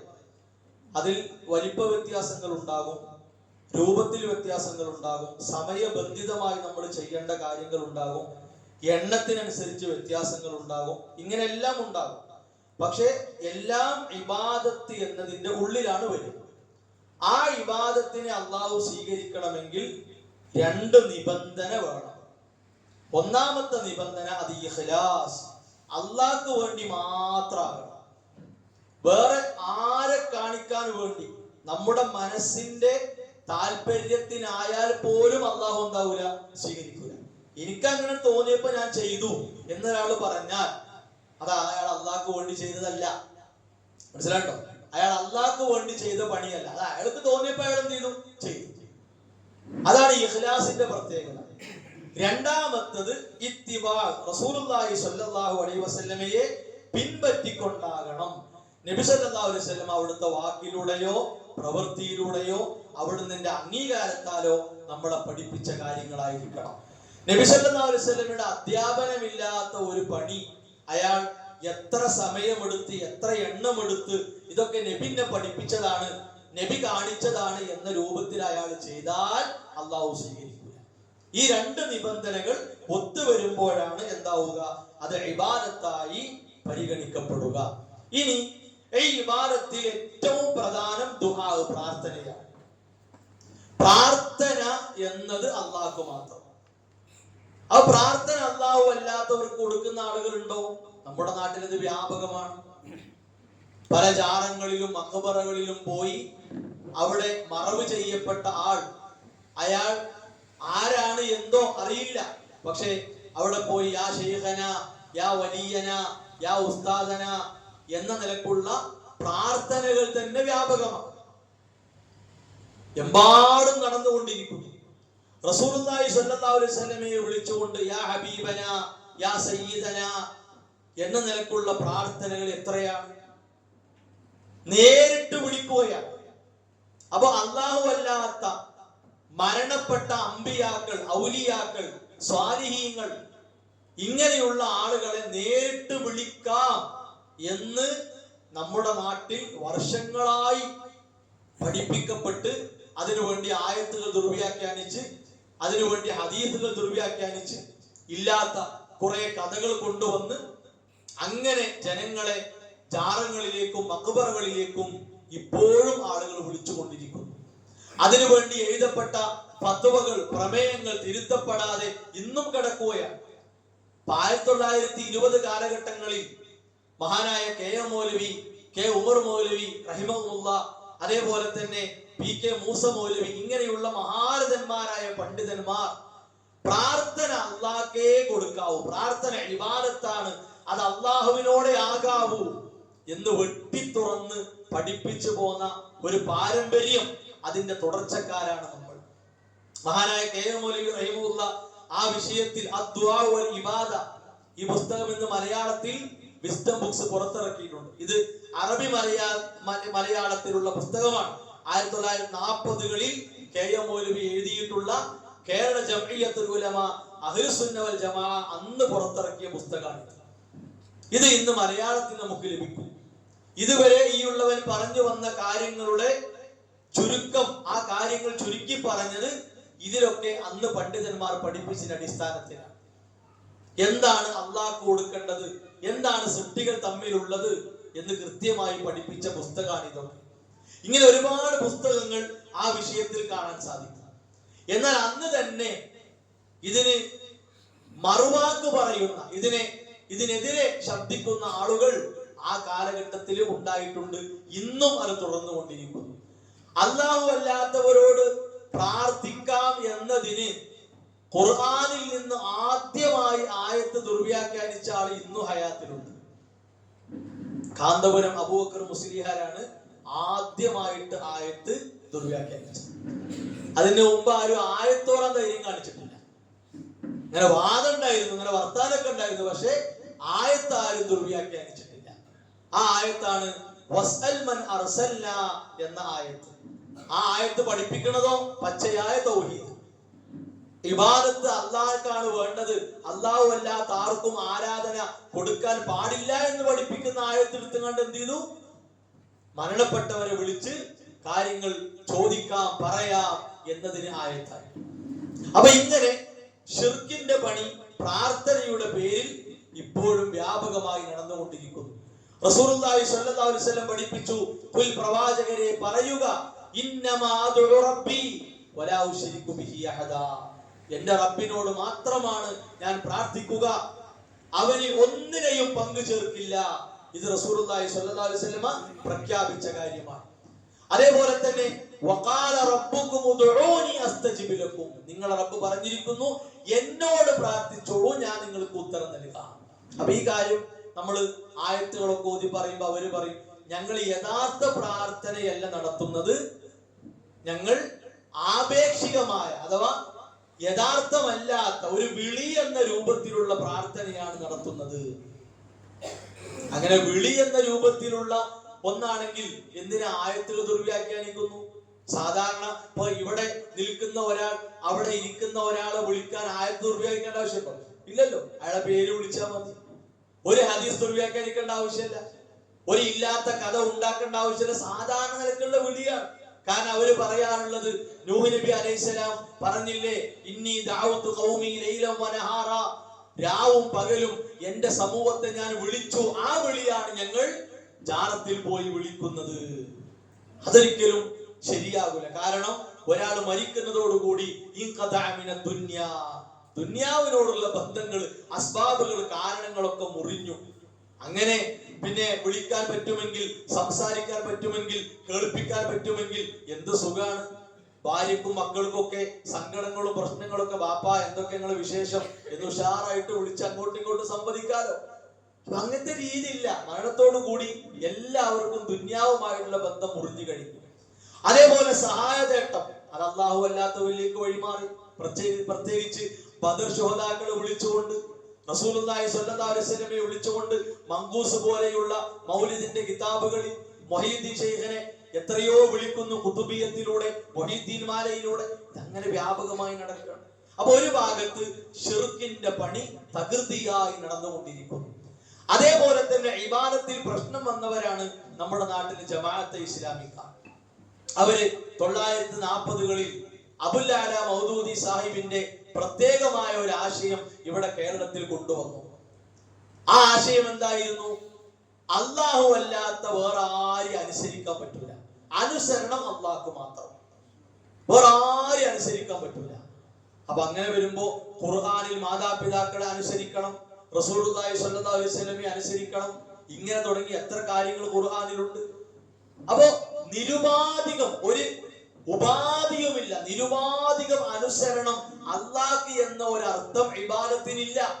ഇയ്യാക നഅ്ബുദു എന്ന് പറഞ്ഞാൽ നിന്നെ മാത്രം ഞങ്ങൾ അനുസരിക്കുന്നു എന്നല്ല, നിന്നെ മാത്രം ഞങ്ങൾ ആരാധിക്കുന്നു എന്നാണ്.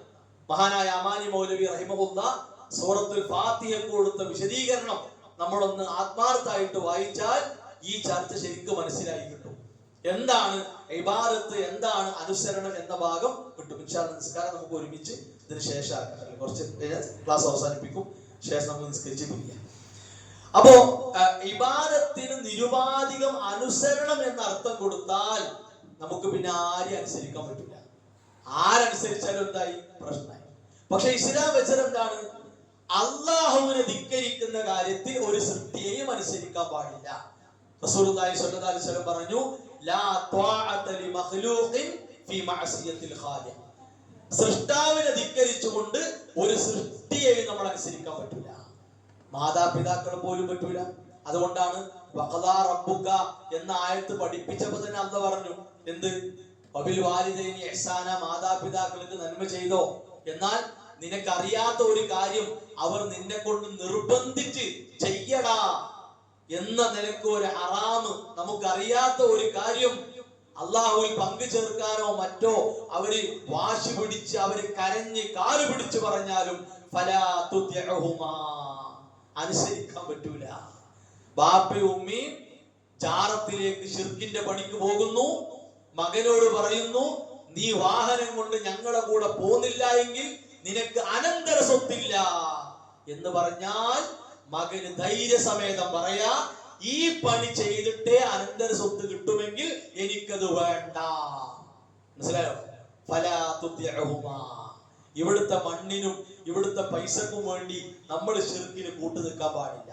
സ്വന്തം ബാപ്പാന്റെയും ഉമ്മാന്റെയും വിഷയത്തിലാണ്. പിന്നല്ലേ വേറെ ആളുകൾ, പിന്നല്ലേ കൂട്ടുകാര്, പിന്നല്ലേ കുടുംബക്കാര്, പിന്നല്ലേ നാട്ടുകാര്. അപ്പോ ഇസ്ലാമിന് വിരുദ്ധമായ ഒരു അനുസരണം ഇല്ല, അതാർക്കും നമ്മൾ കൊടുക്കുന്നില്ല. ഇവിടെ ഇന്ത്യൻ ഭരണഘടന അനുസരിച്ച് പോലും നമ്മൾ ജീവിക്കുന്നത് എങ്ങനെയാണ്? സമയത്തിന് ബാങ്ക് കൊടുക്കുന്നു, സമയത്തിന് നിസ്കരിക്കുന്നു, ഇസ്ലാമിന്റെ വേഷം നമ്മൾ ധരിക്കുന്നു, പരസ്യമായി പ്രബോധനം നടത്തുന്നു. നമുക്ക് എവിടെയും വിലക്കില്ല. ചില തടസ്സങ്ങൾ ഉണ്ടാകും, അത് സ്വാഭാവികം. അതൊരു മസ്ലഹത്തിന് വേണ്ടി നമ്മൾ അംഗീകരിക്കേണ്ടി വരും. എന്നാലും നമുക്ക് സുരക്ഷിതമായി ജീവിക്കാൻ പറ്റുന്ന ഒരു മണ്ണാണ്. അപ്പൊ ഇവിടെ നീ ഒരു മുദ്രാവാക്യം വിളിച്ച്, ഒരു കൊടി പിടിച്ച്, ഒരു തോരണം കെട്ടി, സമരം ചെയ്ത് ഞങ്ങൾ ഇസ്ലാമിനെ ഉണ്ടാക്കും എന്ന് പറയേണ്ട ഒരു ആവശ്യം നമുക്കില്ല. നമുക്ക് സ്വസ്ഥമായി ജീവിക്കാൻ അനുകൂലമാക്കി അള്ളാഹു എന്താക്കിയിട്ടുണ്ട്? നമ്മുടെ നാടിനെ തന്നിട്ടുണ്ട്. അതിന് അള്ളാഹ്ക്ക് നന്ദി കാണിച്ചുകൊണ്ട് ജീവിക്കുക എന്നുള്ളതാണ് നമ്മുടെ ലക്ഷ്യം. അവർ ആ വിഭാഗം എന്നത് ഇസ്ലാമിന് രണ്ട് നിലക്കും, ഒന്ന് തീവ്രമായ നിലക്കും, മറ്റൊന്ന് ഇസ്ലാമിന്റെ പ്രമാണങ്ങളെ പിന്നെ അവഹേളിക്കുന്ന, ഹദീസുകളെ നിഷേധിക്കുന്ന, ആയത്തുകളെ പരിഹസിക്കുന്ന അല്ലെങ്കിൽ ദുർവ്യാഖ്യാനിക്കുന്ന രൂപത്തിൽ അവര് അതിന്റെ വഴിക്ക് പോകുന്നു. നമ്മുടെ നേർപ്പദം വാരികയിൽ അതുമായി ബന്ധപ്പെട്ട ലേഖനങ്ങൾ പലപ്പോഴും സമയബന്ധിതമായി നമ്മൾ കൊടുക്കാറുണ്ട്. അതൊക്കെ വായിച്ച് കാര്യങ്ങൾ മനസ്സിലാക്കണം. അതേപോലെ തബ്ലീഗ് ജമാഅത്ത് 1940കളിൽ തന്നെ ഇവിടെ വന്നിട്ടുള്ള ഒരു വിഭാഗമാണ് തബ്ലീഗ് ജമാഅത്ത്. പക്ഷെ കുറെ ആളുകളെ വിചാരം തബ്ലീഗ് ജമാഅത്തിന് പ്രത്യേകിച്ച് കുഴപ്പമൊന്നുമില്ല എന്നാണ്. ആ വിചാരത്തിനാണ് കുഴപ്പം. മനസ്സിലാട്ടോ? അവർക്ക് കുഴപ്പമില്ല എന്നുള്ള വിചാരം ഉണ്ടല്ലോ, അതാണ് കുഴപ്പം.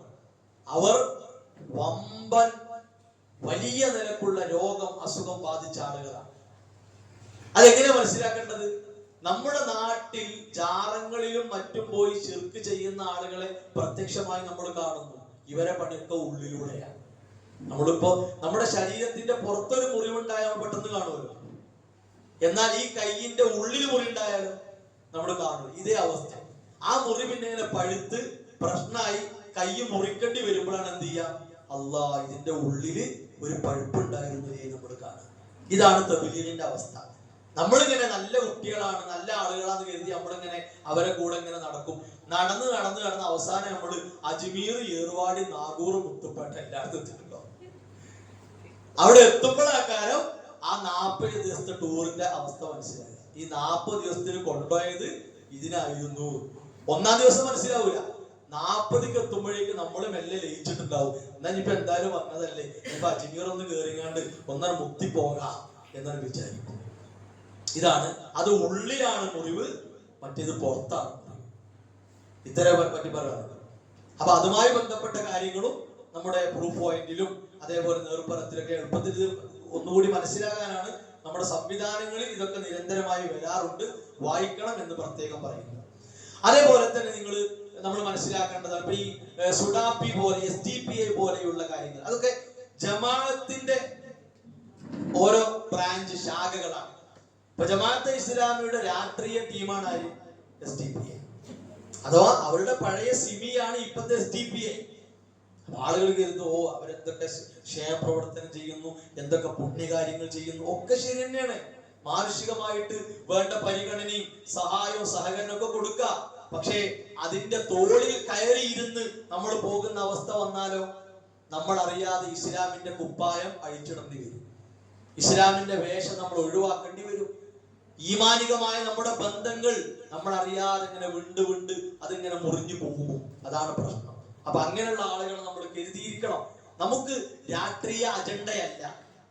അതാണെങ്കിൽ ഒരു പ്രശ്നമില്ല, ദുന്യാവിലൂടെ നടത്താം. പക്ഷേ നമുക്ക് ഇതിന്റെ കാര്യങ്ങൾ ശ്രദ്ധിച്ചുകൊണ്ട് സാമൂഹികമായ നന്മകളിൽ ഇടപെടുക. അതാണ് വതആവനു അലൽ ബിർരി വത്തഖ്വ വലാ തആവനു അലൽ ഇസ്മി വൽ ഉദ്വാൻ. ഒരു തീവ്ര ഭീകര വർഗീയ അന്തരീക്ഷം അതല്ല നമ്മുടെ അജണ്ട. പിന്നെ അതുപോലെ തന്നെയാണ് ഇപ്പോ സെലഫികൾ എന്ന് പറയുമ്പോൾ തന്നെ എത്ര വിഭാഗമാണ്, എത്ര പ്രശ്നമാണ്, എന്താണ്. സ്വാഭാവികമാണ്, മതം കൈകാര്യം ചെയ്യുന്ന ആളുകൾ മനുഷ്യരാണ്, മലക്കുകളല്ല. അതുകൊണ്ട് തന്നെ പല പ്രശ്നങ്ങളും ഉണ്ടാവും. ആ പ്രശ്നങ്ങൾ ഉണ്ടാവുമ്പോൾ നമ്മൾ ചെയ്യേണ്ടത് എന്താ? ഇപ്പൊ നമ്മുടെ നാട്ടിൽ ഒരു കുടുംബം അല്ലെങ്കിൽ ഓരോ കുടുംബങ്ങൾക്കും രോഗം ബാധിക്കുന്നു, നമ്മൾ എന്താ ചെയ്യുക? എല്ലാ കുടുംബങ്ങൾക്കും രോഗം ബാധിക്കുന്നുണ്ട് എന്ന് കരുതി മിണ്ടാതിരിക്കൂല. ആ രോഗത്തിന്റെ കാരണങ്ങളെ പഠിക്കും. എന്താണ് ഈ രോഗത്തിന്റെ കാരണം? എന്താണ് ആ കുടുംബത്തെ രോഗം ബാധിച്ചത്? എന്നാൽ ഞങ്ങളുടെ നാട്ടിൽ ഈ രോഗം ഉണ്ടായതിന്റെ കാരണങ്ങൾ എന്താണ്? അപ്പൊ കാരണങ്ങൾ പഠിക്കുമ്പോ നമുക്ക് രോഗത്തെ പഠിക്കാൻ പറ്റും. ആ രോഗത്തെ പഠിച്ചു കഴിഞ്ഞാൽ ഈ കാരണങ്ങൾ ഉണ്ടായാൽ ഈ അസുഖം എന്നെ ബാധിക്കും, അതെനിക്ക് നാശമാണ് ഉണ്ടാക്കുക. ഇത്രേ പണിയുള്ളൂ. ഇപ്പൊ നമ്മുടെ നാട്ടിലും പലയിടത്തും ഉണ്ടാവും. കേരള നദുവത്തുൽ മുജാഹിദ് 2 വിഭാഗം ഉണ്ടാവും. നമ്മൾ വിസ്ഡം എന്ന് പറഞ്ഞ് വേറൊരു വിഭാഗം. നമുക്ക് ധൈര്യമായിട്ട് പറയാൻ പറ്റും, മഹാനായ കെ.എം. മൗലവി റഹിമഹുല്ലാഹ് അന്ന് പഠിപ്പിച്ച ഈ ആശയത്തിൽ വബില്ലാഹി തൗഫീഖ് 100 കൊല്ലം പിന്നിട്ടപ്പോൾ നമ്മൾ ഒരു മാറ്റമല്ല. എന്നാലോ തൗഹീദിൽ തന്നെ മാറ്റം വരുത്തി, ഹദീസുകളെ നിഷേധിച്ചു, ആയത്തുകളെ ദുർവ്യാഖ്യാനിച്ചു, പൂർവികരുടെ പാതയെ പിന്തള്ളി. പല നിലക്കുള്ള പ്രശ്നങ്ങളും അത്തരം ആളുകൾക്ക് വന്നു. പലപ്പോഴും നമ്മളത് തിരുത്തി കൊടുക്കാൻ ശ്രമിച്ചിട്ടുണ്ട്. അവർ മനസ്സിലാക്കാത്ത പോലെ നടക്കുന്നു എന്നതാണ്. പിന്നെ പ്രബോധന കാര്യങ്ങൾക്ക് ഒരു കൂട്ടായ്മ വേണ്ട, സംവിധാനം വേണ്ട, ആ നിലക്ക് ചിന്തിക്കുന്ന ആളുകളുണ്ട്. അവരെ പറ്റി ഒരു ലളിതമായ ഉദാഹരണം പറഞ്ഞാല്, ബാപ്പ പറയാ എന്തറിയോ, എനിക്കും എന്റെ കുട്ടികൾക്കും താമസിക്കാൻ വീടൊന്നും വേണ്ട, ഞങ്ങൾ ഈ ചന്തയിലോ അങ്ങാടിയിലോ എവിടെങ്കിലും ഒക്കെ ജീവിച്ചോളാം, ഞങ്ങൾക്കിപ്പോ ഒരു വീടിന്റെ ആവശ്യമൊന്നുമില്ല എന്നൊരു ബാപ്പ പറഞ്ഞാൽ അയാളോട് നമ്മൾ പ്രതികരിക്കുന്ന രീതി എങ്ങനെയാവും എന്നാലോചിക്കാൻ. ശരി, നമ്മളെല്ലാരും വിട്ടു, അങ്ങനെ ആയിക്കോട്ടെ, അവന്റെ ഇഷ്ടം അങ്ങനല്ലേ, അങ്ങാടിയിലോ ചന്തയിലോ എവിടെയായിട്ടാ പോയി ജീവിച്ചോട്ടെ എന്ന് വിചാരിച്ച് നമ്മൾ ആ ഭാര്യയെയും ആ ബാപ്പാനെയും ആ മക്കളെയും ഒക്കെ അങ്ങോട്ട് ചന്തയിലേക്ക് വിട്ടാൽ പിന്നെ നമ്മൾ അവരെങ്ങനെ കാണും? പിന്നെ അവരെങ്ങനെ നമ്മൾ കാണും? നമ്മൾ തന്നെ അവരുടെ ദയനീയാവസ്ഥ, അവരുടെ ദുർബലാവസ്ഥ, അവരുടെ പ്രയാസം നമ്മൾ തന്നെ കാണേണ്ടി വരും.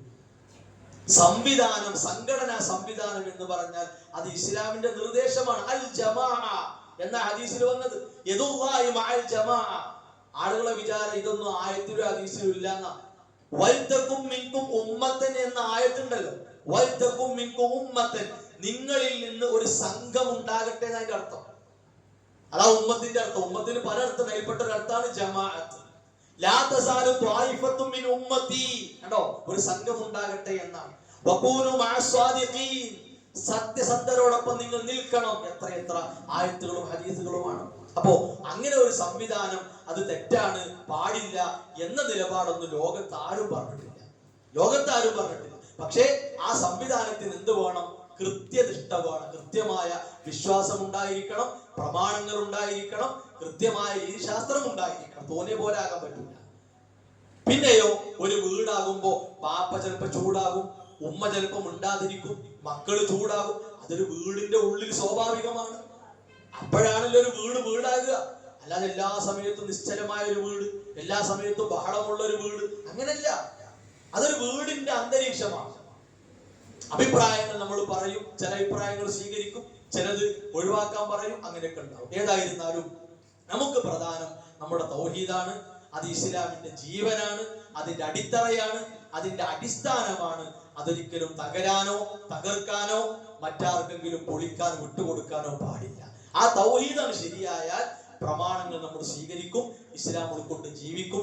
തൗഹീദിൽ വല്ല കേടും വന്നാലോ പിന്നെ നമ്മൾ പ്രമാണങ്ങളെ തല്ലും, ഇസ്ലാമിന്റെ വഴിയിൽ നിന്ന് നമ്മൾ ഇങ്ങനെ ഊരി പോകും. ആ ഒരു അപകടാവസ്ഥ നമുക്കുണ്ടാകാൻ പാടില്ല. അതിനെ വലിയ പേടിയോടെ, വലിയ ഗൗരവത്തോടെ നമ്മൾ കാണണം. ചുരുക്കത്തിൽ കുറച്ച് കാര്യങ്ങൾ ഇതുമായി ബന്ധപ്പെട്ട്, നമ്മുടെ ആദർശവുമായി ബന്ധപ്പെട്ട് ഒരു ഒഴുക്കിൽ സൂചിപ്പിച്ചു. ഇനി എന്തെങ്കിലും പ്രധാന സംശയങ്ങൾ എവിടെയെങ്കിലും മനസ്സിൽ ബാക്കിയുണ്ടെങ്കിൽ ഇൻഷാ അല്ലാഹ് തീർക്കാം. സംശയങ്ങൾ ഉണ്ടാക്കേണ്ട ആവശ്യമില്ല, എന്തെങ്കിലും ഉണ്ടെങ്കിൽ നമുക്ക് തീർക്കാം. അല്ലാഹു തൗഫീഖ് പ്രദാനം ചെയ്യുമാറാകട്ടെ. സ്ത്രീകളുടെ ഭാഗത്ത് സംശയം ഉണ്ടെങ്കിൽ എഴുതി തരാവുന്നതാണ്, ഇല്ലെങ്കിൽ മൈക്ക് കൈമാറാം.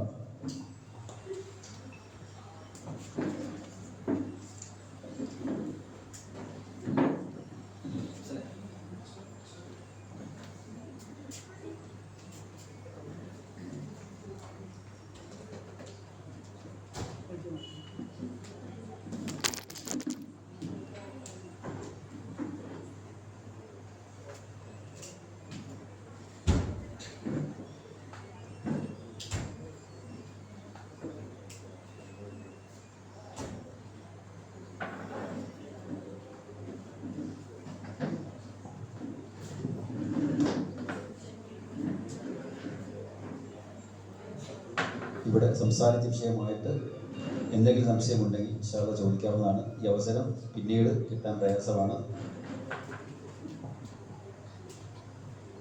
അവസരം പരമാവധി പ്രയോജനപ്പെടുത്തുക. നമ്മുടെ വിശ്വാസപരമായ കാര്യങ്ങൾ എന്തെങ്കിലും സംശയങ്ങളുണ്ടെങ്കിൽ ചോദിക്കാം. ഉസ്താദിന് മറുപടി നൽകാം.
അസ്സലാമു അലൈക്കും. ഈ നബിദിനവുമായി ബന്ധപ്പെട്ട് ഉള്ള ഒരു ചോദ്യമാണ്. അതായത് ആഘോഷങ്ങളിലൊന്നും പങ്കെടുക്കാറില്ല, പക്ഷെ അതുമായി ബന്ധപ്പെട്ട് ലഭിക്കുന്ന ഭക്ഷണങ്ങൾ അത് അനുവദനീയമാണോ എന്നാണ്. ഒന്നാമതായി നമ്മൾ മനസ്സിലാക്കേണ്ടത്, ഈ നബിദിനം എന്ന സംഗതി ഒരു ശറഅ്, ഒരു നിയമം ഉണ്ടാക്കലാണ് ശരി. കാരണം റസൂലുള്ളാഹി സ്വല്ലല്ലാഹു അലൈഹി വസല്ലമയുടെ അധ്യാപനങ്ങളിൽ എവിടെയും നമുക്കത് കാണാൻ പറ്റും. എവിടെയും എന്ന് പറഞ്ഞാൽ നബി സല്ലല്ലാഹു അലൈഹി വസല്ലമയുടെ ജീവിതത്തെ ഒപ്പിയെടുത്ത ഒരുപാട് ഗ്രന്ഥങ്ങളുണ്ട്. ആ ഗ്രന്ഥങ്ങളിൽ ഏത് വരി നോക്കിയാലും ഈദ് മീലാദ്, ജന്മദിന ആഘോഷം എന്ന ഒരു സംഗതി കാണില്ല. രണ്ടാമത്തത്, നബി സല്ലല്ലാഹു അലൈഹി വസല്ലമ കഴിഞ്ഞാൽ പിന്നെ നമുക്ക് പിൻപറ്റാനുള്ളത് ഖുലഫാ. അതാണ് വസുന്നത്തിൽ ഖുലഫാഇ റാഷിദീന അൽ മഹ്ദി. സച്ചരിതരായ ഉത്തമരായ എൻ്റെ ഖുലഫാഇന്റെ ചര്യ പിൻപറ്റുക. 4 ഖലീഫമാർ, അവരാണല്ലോ റസൂലുള്ളാഹി സ്വല്ലല്ലാഹു അലൈഹി വസല്ലമയോട് വളരെ അടുപ്പമുള്ളവർ. അപ്പൊ അവരെ ജീവിതത്തിലും അതില്ല. നമ്മുടെ ഉമ്മമാരായ ആയിഷ റളിയല്ലാഹു അൻഹ അടക്കമുള്ള, ഖദീജ റളിയല്ലാഹു അൻഹ അടക്കമുള്ള ആരെ ജീവിതത്തിലും ഇല്ല. എല്ലാം കഴിഞ്ഞ് ആദ്യ 300 തലമുറ നമ്മൾ എടുക്കുക. ഉത്തമ തലമുറ എന്ന് വിശേഷിപ്പിക്കപ്പെട്ട 300 തലമുറ എടുത്താൽ അവിടെയും നമ്മൾ ഇത് കാണുന്നില്ല. എന്നാൽ ഇതിന്റെ ചരിത്രം നമ്മളിങ്ങനെ പരതി പോയാൽ എത്തുന്ന ഒരു അറ്റമുണ്ട്. ഏത് കാര്യത്തിലും അറ്റം ഉണ്ടാവും. ആ അറ്റം ഹിജറ 4-ാം നൂറ്റാണ്ടിൽ ഫാത്തിമിയാക്കളാണ് ഇത് ആരംഭിച്ചത്. പിന്നെ ഹിജറ 7-ാം നൂറ്റാണ്ടിൽ മുളഫർ രാജാവാണ് ഒന്നുകൂടി ഗംഭീരമാക്കി ഇത് കൊണ്ടുവന്നത്. അപ്പൊ ഇതൊരു ശറഅ് ഉണ്ടാക്കലാണ്. റസൂലുള്ളാഹി സ്വല്ലല്ലാഹു അലൈഹി വസല്ലം പറഞ്ഞു, മൻ അഹദസ ഫീ അംറിനാ ഹാദാ മാ ലൈസ മിൻഹു ഫഹുവ. നമ്മുടെ ഈ കാര്യത്തിൽ അഥവാ ദീനിൽ പുതുതായി ആരെങ്കിലും വല്ലതും ഉണ്ടാക്കിയാൽ അത് തള്ളിക്കളയണം എന്നാണ്. അപ്പൊ ഒരു ആഘോഷം എന്ന് പറഞ്ഞാൽ അത് അതിന്റെ രൂപം, ആ രൂപം പലതും ചേരുമ്പോഴാണ് ആഘോഷമാകുക. ഒരു മനുഷ്യന്റെ ശരീരം എന്ന് പറഞ്ഞാൽ കൈകളും കാലുകളും കണ്ണുകളും കാതുകളും എല്ലാം ചേർന്ന് വരുമ്പോഴാണ് എന്താകുക ശരീരം. എന്ന പോലെ തന്നെ ഒരു ആഘോഷം എന്ന് പറയുമ്പോൾ അതിന് തോരണങ്ങൾ ഉണ്ടാകും, അതേപോലെ അലങ്കാര വസ്തുക്കൾ ഉണ്ടാകും, നല്ല പാനീയങ്ങൾ ഉണ്ടാകും, ഭക്ഷണ പദാർത്ഥങ്ങൾ ഉണ്ടാകും, അതേപോലെ ജാഥ ഉണ്ടാകും, പ്രഭാഷണങ്ങൾ ഉണ്ടാകും, പാട്ടും കളികൾ ഉണ്ടാകും, പലതും ഉണ്ടാകും. ഇതെല്ലാം പാടെ ചേർന്ന് വരുന്ന രൂപത്തിനാണ് എന്ത് പറയാ ഈദ് എന്ന് പറയുക. അപ്പൊ ഇതിൽ ഏതിൽ നമ്മൾ പങ്കെടുത്താലും എന്തായി, അത് ബിദ്അത്തിനെ പിന്തുണക്കലായി. ഇപ്പൊ നമ്മള് ഇതൊക്കെ തെറ്റാന്ന് മനസ്സിലാക്കിയ ഒരാള് അന്നത്തെ പരിപാടി പോയിട്ട് ഇങ്ങനെ കണ്ടാ പറയുക, കണ്ടോ ഒരു പരിപാടി കാണാൻ പറ്റും, ഓനിവിടെ പരിപാടി കാണാൻ പറ്റും, അവൻ എന്ത് ചെയ്യാൻ പറ്റൂല, മീലാദ് പറ്റൂല, അവന് ഈ ഭക്ഷണം തിന്നാൻ പറ്റും, ഓന് ആഘോഷം പറ്റൂല. അപ്പൊ ബിദ്അത്തിന് നമ്മൾ പിന്തുണ കൊടുക്കലാകും. റസൂലുള്ളാഹി സ്വല്ലല്ലാഹു അലൈഹി വസല്ലം മറ്റൊരു ഹദീസിലൂടെ പറഞ്ഞു, ലഅനല്ലാഹു മൻ ആവാ മുഹ്ദിസാ. പുത്തൻവാദിക്ക് ആ വിഷയത്തിൽ അഭയം കൊടുക്കുക. പുത്തൻവാദിക്ക് ആ വിഷയത്തിൽ അഭയം കൊടുത്താൽ അവൻ അള്ളാന്റെ ശാപുണ്ട് എന്നാണ്. അവൻ അള്ളാന്റെ ശാപുണ്ട് എന്നാണ്. അപ്പൊ നമ്മുടെ വീട് വിട്ടുകൊടുക്കുക, നമ്മുടെ സൗകര്യങ്ങൾ സംവിധാനങ്ങൾ ബിദ്അത്തിന് വിട്ടുകൊടുക്കുക, ആ രീതി പാടില്ല. തൽക്കാലം ആ ഭക്ഷണം നമ്മൾ കഴിക്കണ്ട. അത് കൊണ്ടുവന്നാൽ നല്ല നിലക്ക് പറയാ, ഇതെനിക്ക് പറ്റൂല എന്ന് നമ്മൾ അവരോട് പറയും.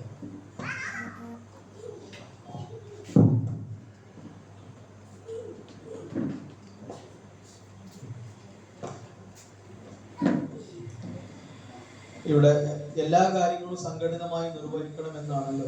അപ്പോൾ ഒരാൾ ചോദിക്കുന്നു, ദിക്റുകളും ദുആകളും പിന്നെ സംഘടിതമാക്കി കൂട്ടത്തോടെ അതിനെന്താ കുഴപ്പം?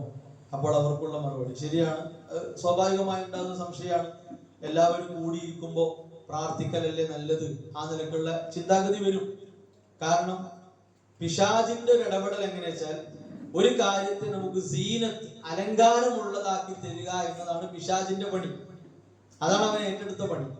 അപ്പൊ ഏത് കാര്യത്തിലേക്കും അവൻ എന്ത് ചെയ്യും, ഈ അലങ്കാരം കൊണ്ടുവരും എന്നതാണ്. ഇപ്പൊ പ്രധാനമായും പറഞ്ഞ നിസ്കാര ശേഷം ഇമാം ഇങ്ങനെ പ്രാർത്ഥിക്കുക, മഅ്മൂമുകൾ ഇങ്ങനെ ആമീൻ പറയുക, എന്താ അതിന് കുഴപ്പം? ആ ചോദ്യമാണ് പ്രശ്നം. എന്താ കുഴപ്പം?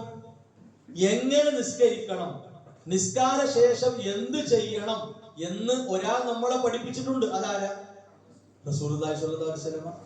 എന്തേ നബി സല്ലല്ലാഹു അലൈഹി വസല്ലമക്ക് തോന്നിയില്ല? എല്ലാ സ്വഹാബത്തും ഇവിടെ ഉണ്ടല്ലോ, എന്നാ ആ സ്വഹാബികൾക്ക് വേണ്ടി ഞാനൊന്ന് കൂട്ടത്തിൽ പ്രാർത്ഥിക്കട്ടെ, അപ്പൊ അവരൊക്കെ ആമീൻ പറയട്ടെ. എന്തേ റസൂലുള്ളാഹി സ്വല്ലല്ലാഹു അലൈഹി വസല്ലം തോന്നായിരുന്നു? അത് ദീനാണ്. വമാ യൻതിഖു അനിൽ ഹവാ ഇൻ ഹുവ ഇല്ലാ വഹ്യു യൂഹാ. അത് വഹ്യാണെങ്കിൽ നബി സല്ലല്ലാഹു അലൈഹി വസല്ലം നമ്മളെ പഠിപ്പിച്ചിട്ടുണ്ടാവും. അപ്പോ എല്ലാ സമയത്തും കൂട്ടമായി പ്രാർത്ഥിക്കണം, എല്ലാ സമയത്തും കൂട്ടമായി ദിക്ർ ചൊല്ലണം എന്ന രീതി ഇസ്ലാം പഠിപ്പിച്ചിട്ടില്ല. ദിക്റിനും പ്രാർത്ഥനക്കും കൂട്ടമായി ഇരിക്കണം എന്ന രീതി ഇസ്ലാം പഠിപ്പിച്ചിട്ടില്ല. എല്ലായിടത്തും സംഘടിതമാകണ്ടേ എന്ന് പറയുമ്പോൾ അതിനെതിരിക്ക് എടുക്കേണ്ടതല്ല. നിസ്കാരത്തിൽ ജമാഅത്താന്ന് കരുതിയിട്ട് നിസ്കാര ശേഷമുള്ള പ്രാർത്ഥനയിൽ ജമാഅത്താകണം എന്നല്ല. അത് നബി സല്ലല്ലാഹു അലൈഹി വസല്ലം ഒറ്റയ്ക്ക് നിർവഹിച്ച് കാണിച്ചു തന്നു. അപ്പൊ ആ രീതിയാണ് അവിടെ സ്വീകരിക്കുന്നത്.